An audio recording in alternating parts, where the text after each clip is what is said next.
자, 오늘 레위기 9장과 10장의 말씀을 우리가 함께 살펴보도록 하겠습니다. 레위기는 그 제사, 예배에 대한 그런 책이죠. 굉장히 복잡한 예배에 대한 이야기들이 참 많이 나옵니다. 여기 앞에 사실은 예배의 어떤 성막에 대한 모형을 갖다 놓고 또 소나 양에 대한 어떤 그런 모형들 아니면 뭐 영상이라도 한번 보여주면서 아니면 뭐 이렇게 좀 해야 되는데, 한때 뭐 여러분 수련회나 이런 데 가서 실제로 성막 체험이나 아니면 제사법을 체험해서 염소를 막 실제로 잡고 막 이런 일들이 있었거든요. 저도 영락기도원에서 몇 차례 이제 그런 일들을 했었을 때 저도 한번 가서 직접 제사장 역할을 하시는 분들, 또 이제 구약의 레위기에 근거해서 제사법들을 재현하는 이제 그런 부분들을 함께 또 옆에서 이렇게 봤던 적이 있어요. 실제로 그 염소가 그냥 바르르 떨다가 이렇게 막 이렇게 죽고 또 이제 그렇게 해서 하는 장면들이 있었는데, 한때 이제 그 부분에 대해서 좀 이렇게 비판적인 그런 시선들이 있기도 했었습니다. 어쨌든 간에 이 구약의 이 레위기는 하나님 앞에 우리가 어떤 모습으로 예배를 드려야 되는가, 또 어떤 제사를 드려야 되는가, 5가지의 그 제사법, 번제와 소제와 허목제와 속제제와 속건제에 대한 그 내용들을 우리에게 잘 가르쳐주고 계시고,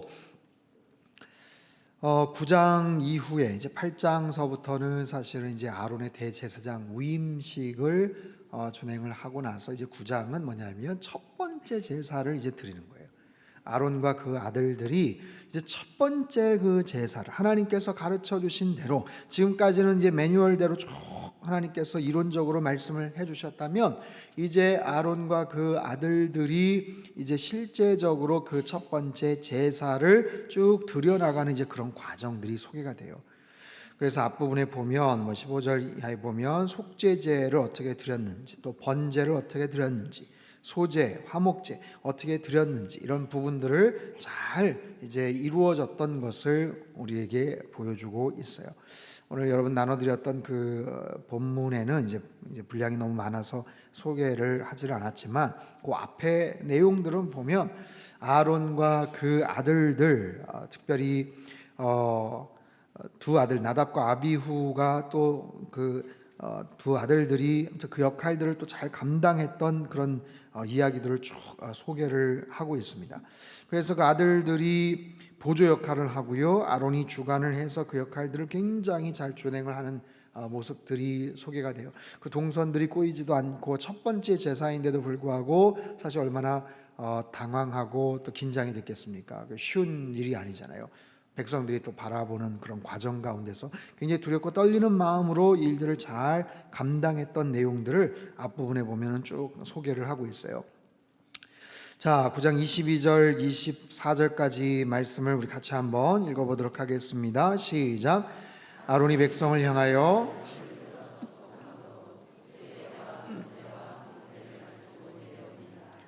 모세와 아론이 회막에 들어갔다가 나와서 백성에게 축복하매 여호와의 영광이 온 백성에게 나타나며 불이 여호와 앞에서 나와 제단 위에 번제물과 기름을 사른지라. 온 백성이 이를 보고 소리 지르며 엎드렸더라. 자, 여러분 성경은요, 창세기부터 계시록까지 사실 예배에 대한 책입니다. 창세기에 가인과 아벨의 그 제사에 대한 이야기가 나오죠. 그리고 아브라함의 제사 이야기가 나오죠. 창세기 22장의 모리아산에서 그 아들 이삭을 바치는 그런 이야기들이 나오죠. 야곱도 마찬가지고 하나님 앞에 단을 쌓는 어떤 그런 여러 가지 제사법들이 나오지만, 성경에서 최초로 하나님께서 아주 구체적으로 명시하신 제사법, 어떻게 예배를 드려라. 하나님은 예배 받기를 원하시고 기뻐하시는데, 그러면 이렇게 예배 드리면 된다 하고 가르쳐 주신 그 매뉴얼, 그게 레위기 1장서부터 5장까지, 1장서부터 7장까지 그 쭉 펼쳐진 내용이거든요. 곡식을 바칠 때는 어떻게 하고, 소나 양을 바칠 때는 어떻게 하고, 성막 안에서 어떤 식으로 그것들을 취급을 하고, 성소 안에 들어갈 때는 어떻게 하고, 제사장의 역할은 뭐고 대제사장의 역할은 뭐고, 그것을 바치고 나서 회중의 경우는 어떻게 하고, 또 제사장 본인을 위해서 속죄제 같은 경우도 본인 자신을 위해서 먼저 속죄를 해야 되는 거예요. 본인이 백성들 회중을 위해서 제사를 드리는데, 그들의 속죄, 전체 이스라엘의 죄를 위해서 속죄 제사를 드리는데, 그것을 집행하는 본인 자신을 위해서 먼저 속죄 제사를 드리는 거예요. 본인이 먼저 수술을 만약에 해야 되는 의사가 본인이 손을 깨끗하게 씻는 것과 마찬가지죠. 음식을 다뤄야 되는 주방장이 깨끗하게 손을 씻어야 되는 것과 마찬가지죠. 손을 깨끗하게 씻지를 못하고 한참 하다가 아차 까먹었네, 그러면 안 되잖아요. 그러니까 그런 모습으로 자기 자신을 위해서 먼저 속죄제 제사를 드리고, 그리고 온 백성 회중들을 위해서 속죄제 제사를 드리는 여러 가지 과정들, 굉장히 꼼꼼하고 아주 정확하게 이루어져야 되는 그 일들을 아론과 그 아들들이 정확하게 기억을 하고 아주 분명하게 그 일들을 잘 감당을 했을 때 하나님께서 아주 흡족해 하셨어요. 굉장히 하나님께서 기뻐하셔서 아론과 모세와 아론이 회막에 들어갔다가 나와서 백성에게 축복을 할 때 여호와의 영광이 백성에게 나타났다라고 설명을 합니다. 23절에 보면 핵심적인 단어가 여호와의 영광이란 단어예요. 24절에 보면 불이 여호와 앞에서 나와서 제단 위에 번제물과 기름을 살랐다. 두 가지, 여호와의 영광과 여호와 앞에서 나온 불. 이게 뭐냐면 하나님께서 명하신 제사대로 정확하게 제사가 집행이 됐을 때 하나님께서 보여주셨던 반응, 하나님께서 굉장히 흡족해 하셨던 그런 모습들이 바로 여호와의 영광과 여호와의 불이에요. 여호와의 영광이라는 것은 뭘까요? 여러분, 이 부분은 우리가 한번 계속 좀 묵상을 할 필요가 있는 게 뭐냐면, 우리가 상당교회 예배가 중심이 된 선교적 교회 아닙니까? 우리 평생 얼마나 많은 예배를 드립니까? 여러분, 지금까지 얼마나 많은 예배를 하나님 앞에 드리셨어요.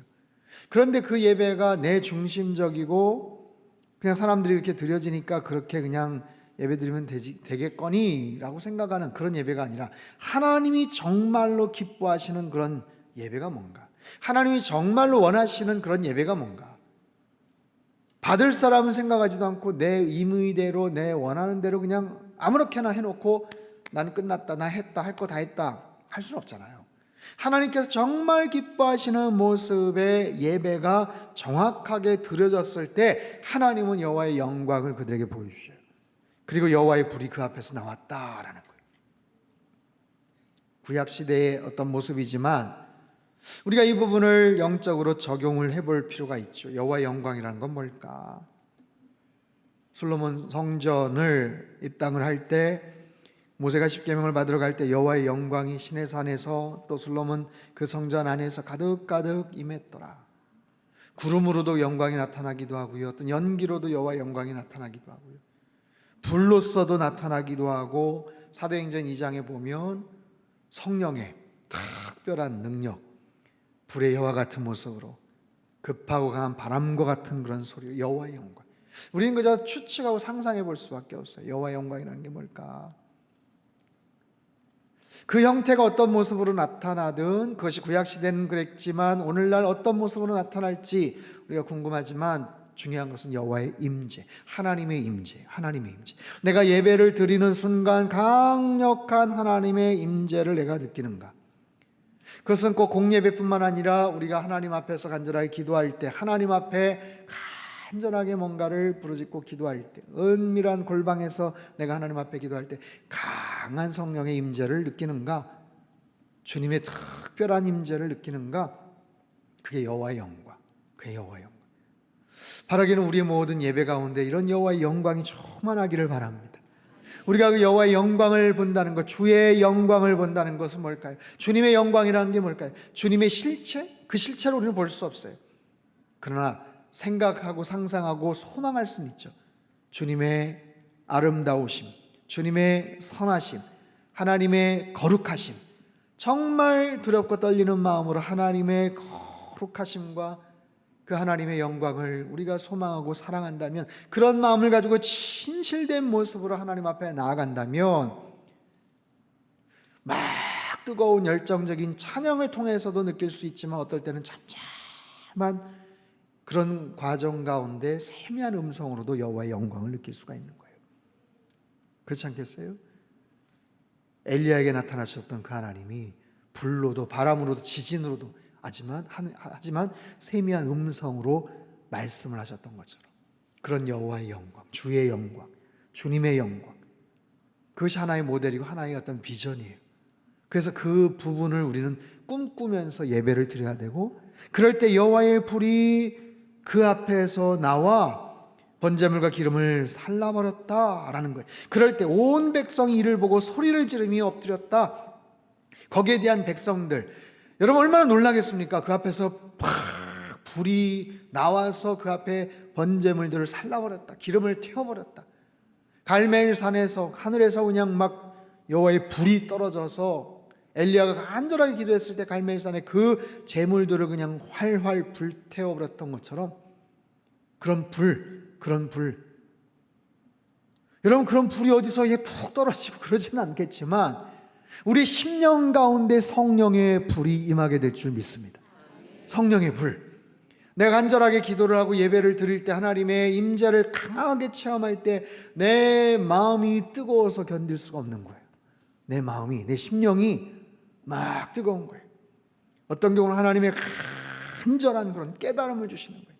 강력한, 그동안에는 잘 몰랐는데 하나님의 굉장히 분명한 하나님의 깨달음을 주셔요. 어떤 경우는 막 마음속에서 깊은 그냥 통회와 자복과 회개의 어떤 고백이 막 나오기도 하고요.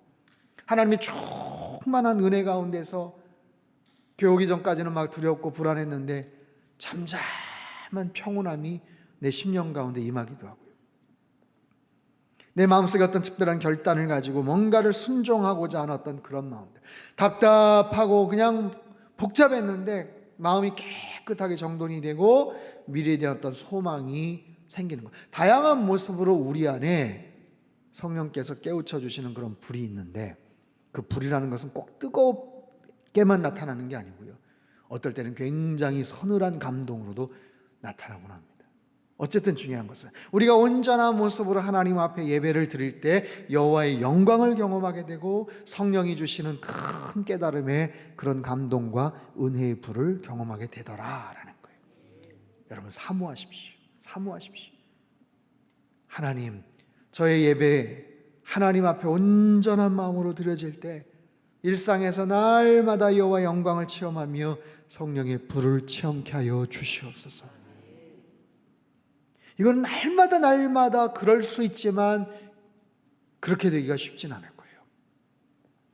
언제나 하나님 앞에서 막힘이 없는 상태, 깨끗하고 경건한 상태, 하나님과 정말 구김살이 없는 어떤 그런 막힘이 없는 그런 정결한 모습으로 살아가면 굉장히 민감한 모습으로 하나님의 터치를 느끼게 되고 여호와의 영광을 느끼게 되고, 정말 그냥 마음속에 집중을 하면 그냥 눈물이 쫙 흐르고 하나님의 임재를 체험하는, 평상시에 나의 영적인 상태들을 어떻게 관리하고 하나님 앞에 나가는가, 일상에서 내가 어떻게 하나님과 늘 동행하면서 살아가는가, 아마 거기에 따라 차이가 많이 날 겁니다.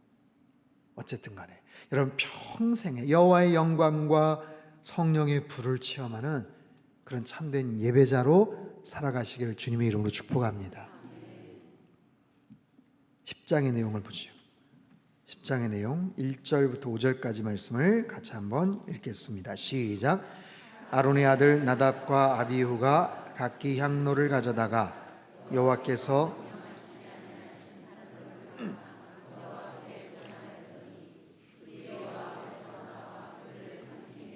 그들이 여호와 앞에서 죽은지라. 모세가 아론에게 이르되 이는 여호와의 말씀이라. 이르시기를 나는 나를 가까이 하는 자 중에서 내 거룩함을 나타내겠고 온 백성 앞에서 내 영광을 나타내리라 하셨느니라. 아론이 잠잠하니 모세가 아론의 삼촌 우시엘의 아들 미사엘과 엘사반을 불러 그들에게 이르되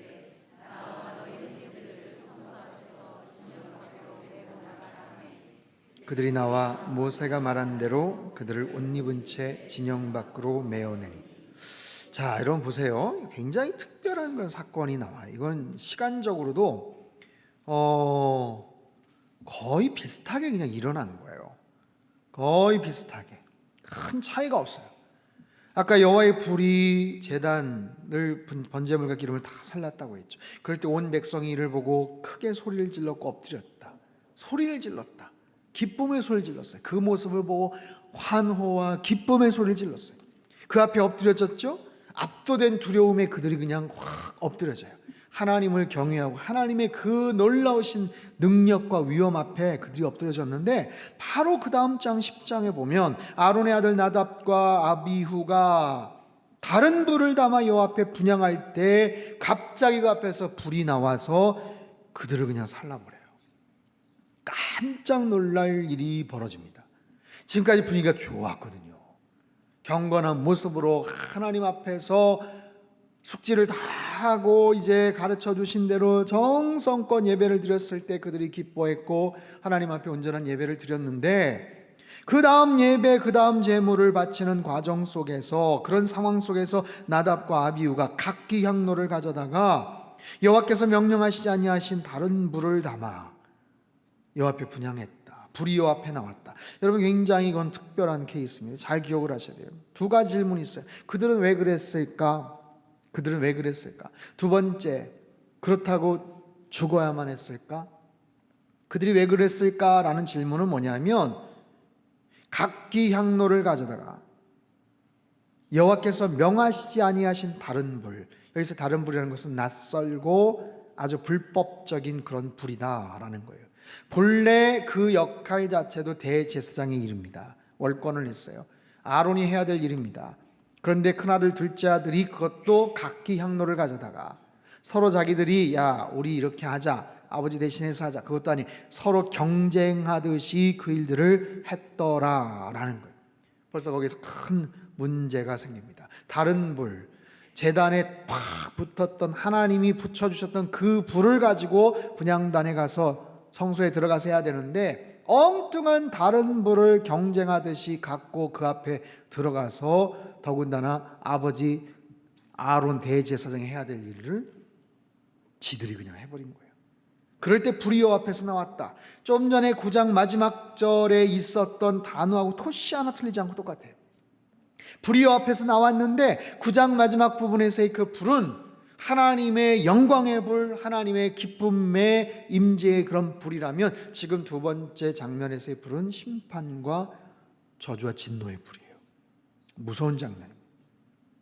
그렇다고 해서 꼭 죽어야만 했을까? 그런 의구심도 생기긴 하지만 그런 거예요. 하나님은 거기에 대해서 굉장히 엄격하게 말씀을 하세요. 모세를 통해서 뭐라고 말씀하세요? 나를 가까이 하는 자 중에서 내 거룩함을 나타낼 것이다. 아하, 그들이 죽은 것은 무슨 이유예요? 거룩함에 대한 침해, 거룩함이 손상된 거예요. 하나님 앞에 불을 피워야 되는데 다른 하나님이 명하시지 않은 그런 불, unauthorized fire라고 영어 성경에 나와 있어요.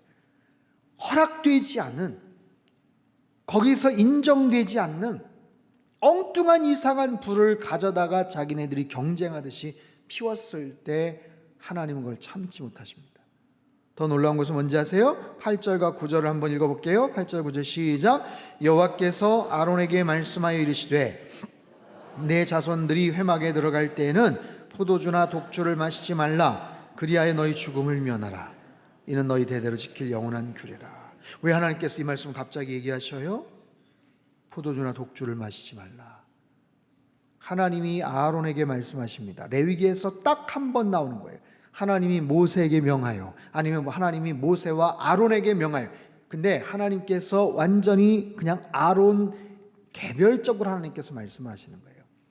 네 아들들이 왜 죽었는지 아니? 포도주나 독주를 마셨다라는 거예요. 왜 그랬을까요? 왜 그랬을까요? 추측컨대 바로 그 전장에서 하나님의 불이 팍 나와서 백성들이 기뻐했고 굉장히 깜짝 놀랐잖아요. 그 광경이 그들은 처음에는 긴장하고 두려워했지만, 와 이거 대단한데, 와 이거 멋진데, 이 일들을 내가 감당한단 말이야? 와 이 일들을, 사람들이 이렇게 깜짝 놀랄 일들을, 이 일들을 이렇게 맨 앞에 수종 들면서 한다는 말이야? 하면서 굉장히 으쓱했던 것 같아요. 그래서 어떤 자존감을 넘어선 자만심, 그것을 넘어선 교만함이 싹트게 되지 않았나라는 거예요. 위임식 때 임했던 응답의 불이 심판의 불이 되고 말았어요. 그들은 금방 변질이 됐습니다. 이럴 수도 있을까요? 이럴 수도 있다라는 거예요. 그 부분에서 너무 기분이 좋아서, 너무 들떠서 포도주나 독주를 마시고 그 앞에서 한번, 이번엔 내가 한번 해볼까? 이번 내가 한번 해볼까? 형이 하기 전에 내가 먼저 해볼까? 그러면서 아론이나 다른 사람들이 볼 수가 있으니까 쟤네가 왜 저러지? 그러니까 엉뚱한 데서 다른 물을 딱 채집해서 가는 거예요. 여러분, 굉장히 엄격한 규정들이 있잖아요. 올림픽 같은 거 할 때 그리스 아테네에서 성화봉송 탁 채취하잖아요. 그 불을 꺼트리지 않기 위해서 전 세계를 막 돌면서 그러잖아요. 하나의 어떤 올림픽 경기를 하는 데 있어서도 나름대로 그런 전통과 그런 의식들을 지키는데 이들이 큰 실수를 한 거죠. 여러분, 우리는 뭘 알 수 있을까요? 두 가지를 알 수 있어요. 첫 번째는 인간이 이렇게 금방 무너질 수 있구나. 인간이 이렇게 쉽게 자만할 수 있구나. 조금만 잘하고 조금만 들뜨면 금방 그렇게 넘어질 수 있구나. 어쩌면 서로 간의 어떤 경쟁 심리 속에서 그렇게 무리한 행동을 했을 수도 있어요. 두 번째는 뭐냐면 하나님은 굉장히 엄격하시구나. 지금 기분이 좋았거든요. 관계도 좋았거든요. 그럼에도 불구하고 아닌 건 아니구나라는 거예요. 아론이나 모세나 지금 하나님과 관계가 굉장히 좋거든요. 그래 너희도 수고 많았다. 야, 그 첫 번째인데 너 힘들었지. 야, 그 복잡한데 그거 잘하대. 하나님께서 아마 그런 마음 가지셨을 거예요. 기특하게. 첫 번째 치고 잘했어. 다음엔 더 능숙하게 잘할 거야. 아마 굉장히 관계가 좋았는데 그럼에도 불구하고 딱 하나님의 거룩성이 침해가 되니까 그거는 거기서 문제가 생겨버려요. 제가 이 말씀 가지고 이런 생각을 한번 해봤습니다. 그런 거죠. 미국에서 여러분 총기 사고 많이 나지 않습니까? 그 총기 사고가 남에도 불구하고 그것이 계속해서 그렇게 발생하는 이유가 뭐예요? 아무튼 무기중개업자들이나 그거 만드는 산업 관련된 사람들이 계속해서 아무튼 정치권에서 그걸 압박을 하고 그러니까 그 법제들을 어떻게 해결을 하지를 못하고 계속해서 그러다 보니까 말도 안 돼 보이는 그런 모습에서 문제가 생기고 사람들이 억울하게 속상하게 안타깝게 죽잖아요. 근데 그 과정에는 진짜 악한 사람들, 나쁜 사람들이 있죠. 진짜 악한 마음, 의도를 가지고 어떤 종족 아니면 어떤 종교 아니면 정치적인 성향 이걸 가지고 가가지고 막 난사를 하고 죄 없는 학생들, 무고한 시민들, 불특정 다수를 향해서 막 증오하는 그런 범죄를 저지르는 그런 사람도 있죠. 굉장히 악한 마음 가지고 그리고 스스로가 그냥 스스로 목숨을 굴고 보수적인 어떤 기독교나 아니면은 뭐 무슬림이나 이런 사이에서의 갈등도 있고요. 뭐 KKK, 뭐 백인 우월주의 뭐 그런 사람들도 있고요. 어떤 경우는 마약이나 이런 데 그냥 심취가 돼서 뭐 그런 경우도 있고요. 아니면 학교에서 자기를 왕따시키고 막 놀리고 그랬던 것에 대한 보복으로 학생들이 가가지고 막 그런 경우도 있고요. 아무튼 그런 정말 안타까운 그런 총기 사고들이 있어요. 그런데요, 아주 덜어는 가정 안에서 어린 아이들이, 어린 꼬마들이 이제 불과 뭐 4살, 5살 된 아이들이 아빠 서랍에서 뭐 하는 걸 이렇게 봤는데 부모님 없을 때 그걸 가지고 어떻게 만지다가 사고를 내는 그런 경우들이 있어요. 그렇죠? 여러분 생각해 보십시오. 그 총기라는 것은 어떻습니까? 얘는 어리니까 여기서 발사가 되면 안 되지.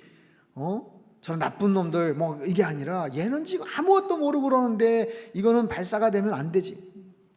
총이 그러던가요? 아니죠. 총은 총인 거예요. 그것을 악한 그런 괴함들이 나쁜 의도를 가지고 그 방아쇠를 당기든 아무것도 알지 못하는 철부지나 어린 아이들이 그걸 몰라가지고 그것을 방아쇠를 당기든 그것으로 인한 피해나 충격은 마찬가지예요. 하나님도 마찬가지죠. 얘들 아직 모르니까 처음이니까 한번 봐줘. 지금 관계도 좋은데 그냥 봐줘. 나중에 몇 번 경고를 하고서 그렇게 그게 아니라는 거예요. 하나님의 거룩성은 처음부터 마지막까지 언제나 절대로 침해가 되어서는 안 되는 가장 중요한 그런 속성들, 하나님의 가장 중심될 속성이라고 제가 말씀을 드렸죠. 그래서 그 속성이 아무튼 침해되지 않기 위해서 하나님의 아주 엄정한 공의에 대한 속성이 있어요. 그리고 신약시대에 와서는 그 부분과 아주 팽팽한 그런 예수 그리스도의 십자가 사건으로 인한 사랑의 속성, 구약에서도 마찬가지지만 아무튼 그런 하나님의 그런 속성 속에서 우리가 깨달아야 될 것은 하나님의 그 거룩성, 하나님의 그 거룩함에 대한 우리의 존중. 여러분, 이것을 예수님의 십자가 사건 이후에 오늘날 우리가 한번 생각을 해보면, 이것이 오늘날 똑같은 모습으로 만약에 적용이 된다면 오늘 이 자리에 살아있을 사람이 아무도 없을지 몰라요. 그렇게 무지하고 그렇게 연약하고 늘 잘못했다고 후회하고 아쉬워하고 속상해하고 회개하면서도 또다시 번복하거나 또다시 미련을 버리지 못하는 우리의 모습을 주님께서는 다 그것을 끌어안고 우리를 위해서 친히 간구하시는 거예요. 주님께서 다 끌어안으시는 거예요. 주님께서 끌어안으시는 그런 생명의 장치가 만약에 없다면 우리는 여기에 나와 있는 나답과 아비후처럼 사무엘하 6장인가요? 7장 6장에 나오는 웃사가 여러분 아시죠? 법궤가 들어갈 때 그것을 딱 만졌다 그냥 그 앞에서 즉사를 하잖아요. 여러분, 그런 살벌한 이야기들이 구약에는 있지만 신약시대에 와서 예수 그리스도의 그 십자가의 사랑으로 인해서 그 모든 것들이 다 주님의 사랑 안에서 그것이 품어지는 거예요. 주님의 사랑 안에서 그것이 용서가 되는 거고, 성령께서 그것 때문에 애통해 하시는 거예요. 성령께서 우리를 위해서 친히 탄식하시는 거예요. 저러면 안 되는데, 저러면 안 되는데 하시면서 주님께서, 성령께서 끌어안으시고 우리를 대신 용서하시고 그 모든 하나님의 그 거룩성으로 인한 그 굉장히 살벌한 그런 부분들을 주님께서 다 그 흡수하시는 거예요. 그 모든 죄를 담당하셨느니라 라는 거죠. 십자가로 말미암아 주님께서 흘리신 그 피로 말미암아.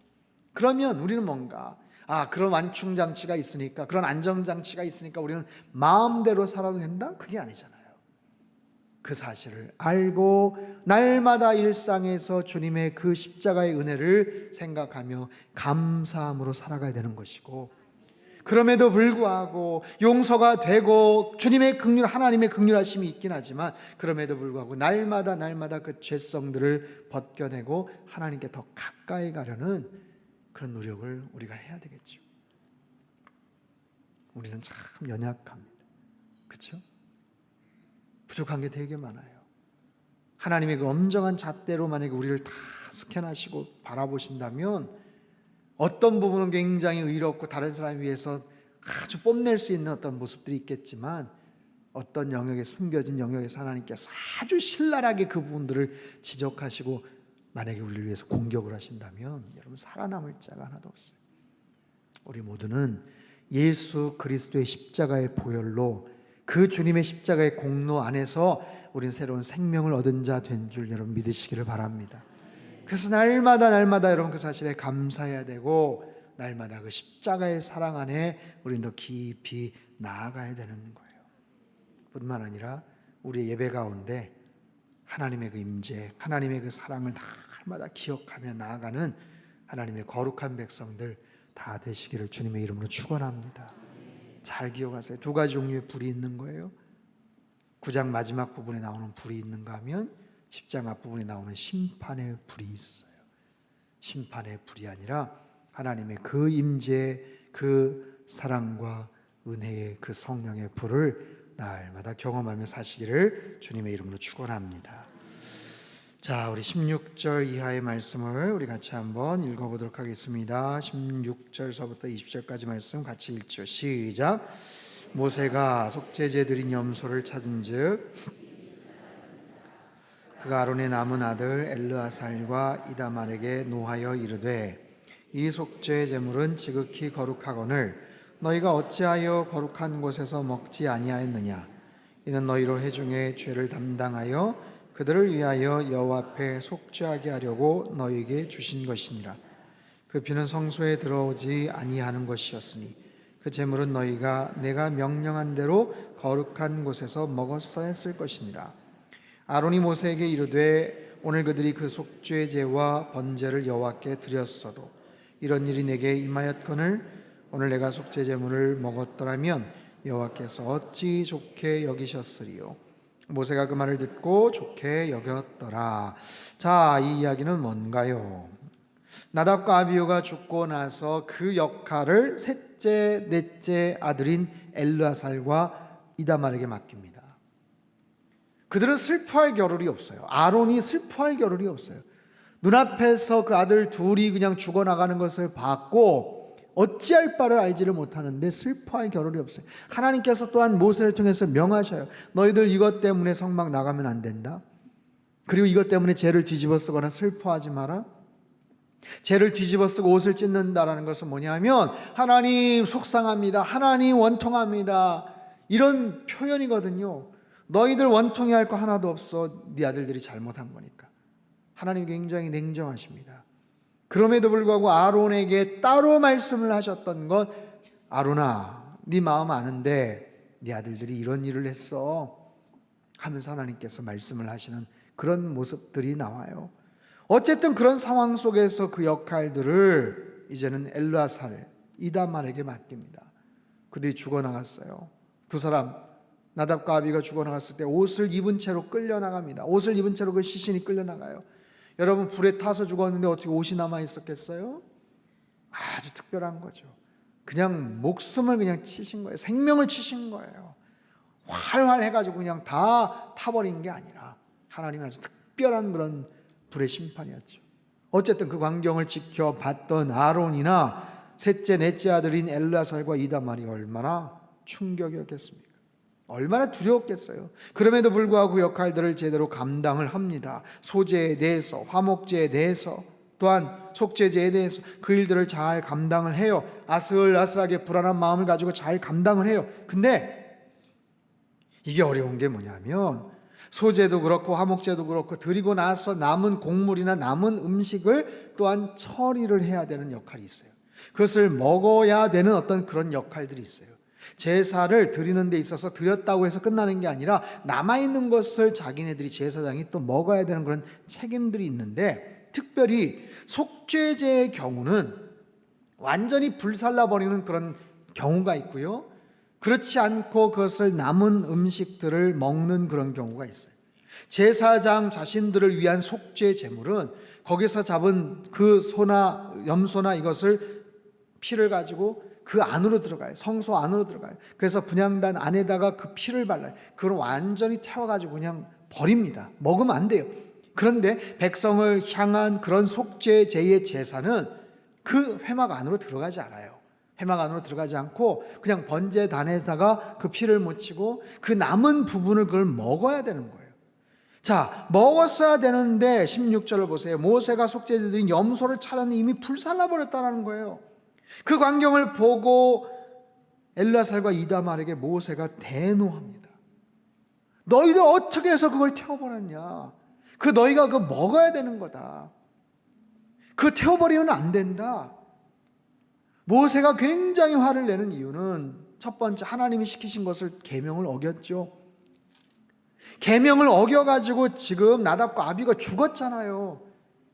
근데 너희들 또 그 법을, 하나님께서 시키신 법을 그대로 준행하지 않아서 걱정이 되는 거예요. 두려운 거예요. 얘네들도 어떻게 될까봐, 조카들이 어떻게 될까봐 두려운 거예요. 그래서 설명을 하는 거예요. 이 속죄제물은 지극히 거룩한데 너희가 그것을 왜 먹지 않았냐? 그 너희들 먹어야 된다. 거룩한 곳에서 먹었어야 된다.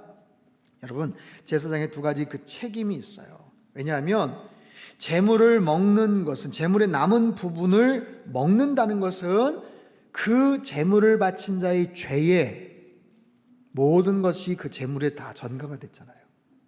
그렇죠? 제물을 바친 자의 죄가 다 그 제물에 전가가 됐죠. 그러면 그것을 먹는다는 것은 제사장이 그 죄에 동참한다는 거예요. 같이 그 죄를 짊어진다는 그런 의미가 있어요. 또 한 가지는 그 제물이 거룩하게 바쳐진 것이기 때문에 제물을 먹는 제사장은 그것을 먹음으로 인해서 거룩하게 된다는 또 다른 양면적인 그런 의미가 있어요. 첫 번째는 뭐냐면 그 죄를 짓고 제물을 바쳤던 그 사람의 죄에 자기도 같이 동참하고 책임을 나눈다라는 그런 의미가 있고, 또한 그것을 통해서 거룩한 제물로 바쳤기 때문에 그것을 먹음으로 인해서 본인도 같이 거룩하게 된다는 굉장히 복합적인 그런 의미가 거기 담겨져 있는 거예요. 그래서 모세가 그 부분을 가지고 지금 추궁을 합니다. 두렵고 떨리는 마음으로 추궁을 해요. 근데 거기에 대해서 아론이 나름대로 이유를 설명을 하는 거예요. 19절 20절 말씀 다시 한 번만 읽어볼게요. 19절 20절 말씀 시작. 아론이 모세에게 이르되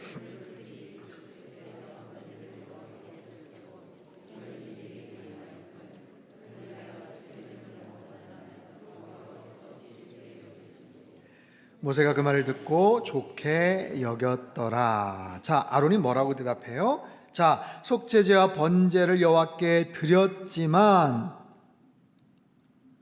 나답과 아비후가 죽었잖아요. 이 일들이 있었는데 아니 그 과정에서 저희가 음식이 넘어가겠어요?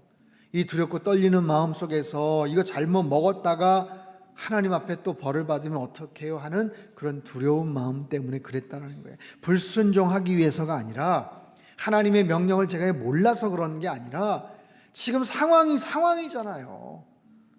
죽었잖아요. 그 상황 속에서 어떻게 될지를 모르기 때문에 나답과 아비후의 죽음 이후에 특별한 그런 상황 속에서 아론이 아마 그렇게 명하지 않았을까 싶어요. 자, 이건 뭘 알 수 있냐면 나답과 아비후는 굉장히 부주의하고 경망스러운 그런 행동을 취하다가 죽었죠.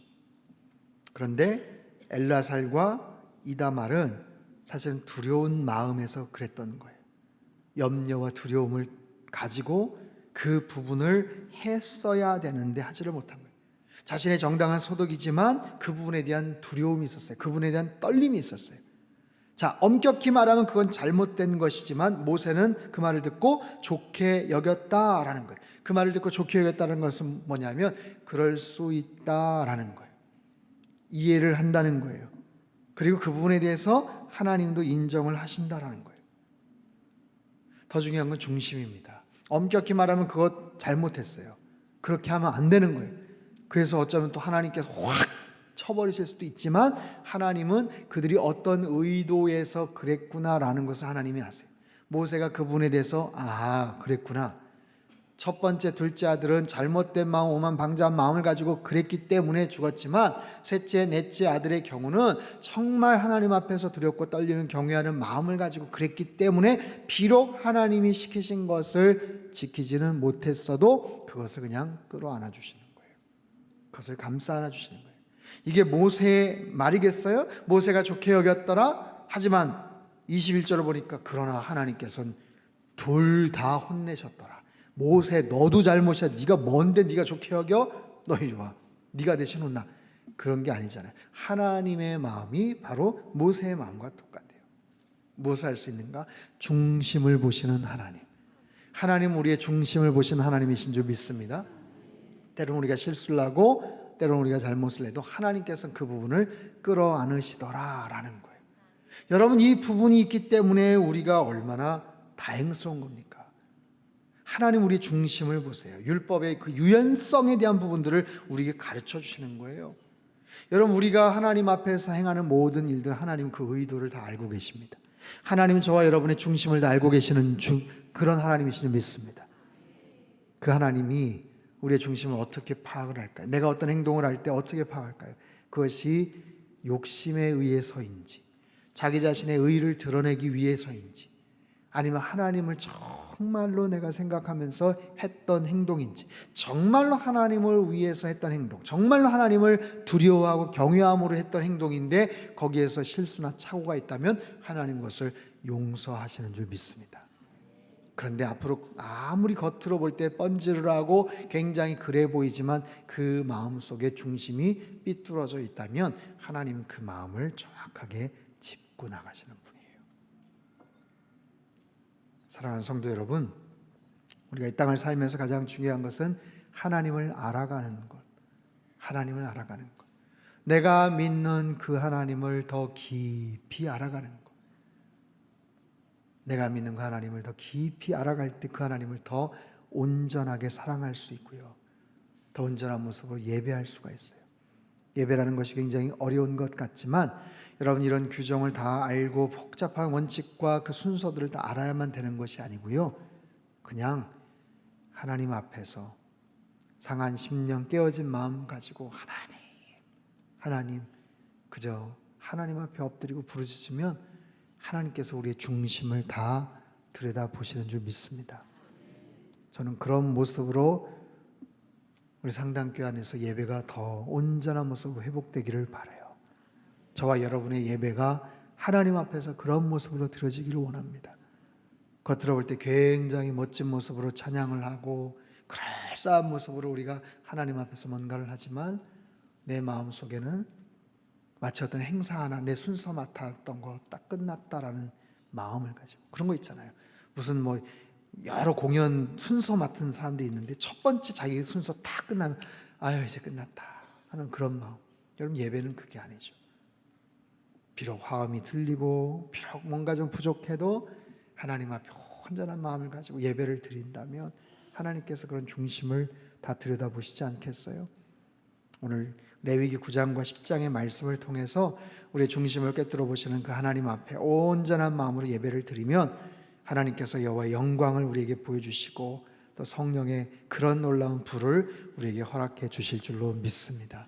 그런 모습으로 주님 앞에 나아가는 저와 여러분의 삶이 되시기를 주님의 이름으로 축원합니다. 살아계신 하나님 아버지, 하루의 일과를 접으며 또 한 주를 마무리하며 이 시간 하나님 앞에 나와 말씀 앞에 엎드렸고 간절한 마음을 가지고 기도하였습니다. 하나님, 주님만이 우리의 산성이요 주님만이 우리 인생의 목자가 되시는 줄로 믿습니다. 주님의 영원한 진리의 반석 가운데 하나님, 우리의 마음과 우리의 생각을 두게 도와주시고 흔들리지 않으며 요동치 않도록 주께서 도와주시옵소서. 하나님, 여러 가지 복잡하고 어렵고 컬컬하고 답답한 마음을 가지고 주님 앞에 나와 부르짖습니다. 주님, 어찌할 바 알지 못합니다. 성령 하나님, 긍휼히 여겨 주시옵소서. 주님께서 도와주시지 않으면 어찌할 바 몰라오니 하나님 아버지, 불쌍히 여겨 주시옵소서. 레위기 9장과 10장에 나와 있는 이 말씀을 마음속에 잘 새기기를 원합니다. 주님, 온전한 예배를 통해서 여호와의 영광을 저희들이 경험케 도와주시고 하나님께서 부어주시는 여호와의 불을 저희들 체험하게 하여 주시옵소서. 갈멜산에 떨어졌던 여호와의 영광의 불을 저희들이 경험케 하여 주시고 오순절 마가의 다락방에 임했던 성령의 불을 저희들에게 허락하여 주시옵소서. 하나님 아버지, 참으로 나답과 아비후와 같이 어떠한 경우에도 자만하지 않게 도와주시고 교만하지 않게 도와주시고 이쯤이면 괜찮겠지, 이 정도면 하나님이 아무렇지도 않게 생각하겠지 하는 하나님, 자기 착각에 빠지지 않도록 주께서 도와주시옵소서.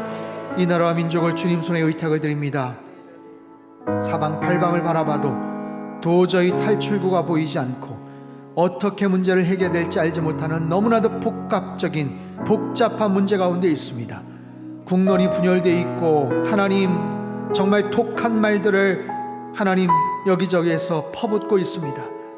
하나님, 무엇이 진리이고 무엇이 사실이고 어떻게 결정을 하고 판단하고 나아가는 것이 옳습니까? 일본과의 무역 마찰과 하나님, 그렇게 퍼붓고 또 그렇게 모든 것을 용납했지만 북한의 김정은 정권은 조금도 변화될 기미가 보이지 않습니다. 하나님, 미국의 트럼프 정부도 계속해서 경제적인 손실에 의해서 움직이고 제스처를 취하고 있는 이런 상황 속에서 하나님, 국정의 여러 가지 어려움들을 어떻게 펼쳐져 나갈지 참으로 막막하기만 합니다. 주님, 나라의 위정자들을 주님께서 긍휼히 여겨 주시고 당리당략과 사리사욕에 빠져서 옳은 것인데도 불구하고 아니면 틀린 것인데도 불구하고 그것을 바르게 말하지 않고 그저 자신들의 이권에 맞춰서 말하고 결정하고 판단하지 않도록 주께서 도와주시옵소서. 국민들이 너무나도 힘들어하고 아파합니다. 하나님 아버지, 이 모든 복잡하게 얽혀져 있는 문제를 해결하실 수 있는 분은 여호와 하나님이신 줄 믿습니다. 하나님 아버지 이 땅을 불쌍히 여겨 주시옵소서. 이 문제를 놓고 하나님 많은 교회가 부르짖고 기도하게 도와주시고 하나님께 긍휼함을 구하며 하나님의 은혜를 구하는 저희들 되게 도와주시옵소서. 주여 하늘의 은혜를 허락하여 주시옵소서. 주여 긍휼함을 허락하여 주시옵소서.